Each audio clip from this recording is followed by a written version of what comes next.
आता एक मोठी बातमी आमदार बच्चू कडू यांनी केलेल्या एका मोठ्या विधानाची। सरकारने आमच्या मागण्या मान्य केल्या तर आमदारकी लढणार नाही असं विधान बच्चू कडू यांनी केलेलं आहे।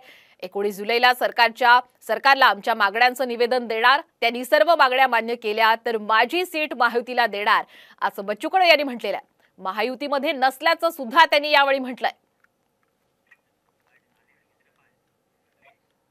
आम्ही महायुतीला पत्र देणार आहोत।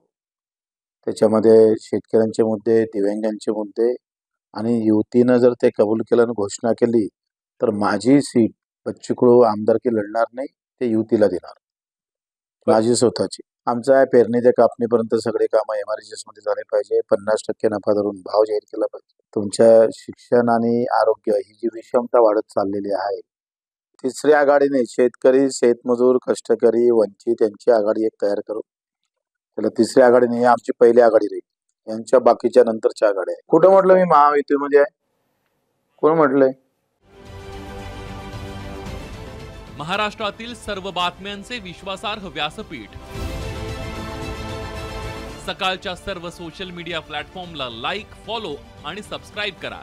तसंच सर्व नोटिफिकेशनसाठी बेल आयकॉन प्रेस करायला विसरू नका।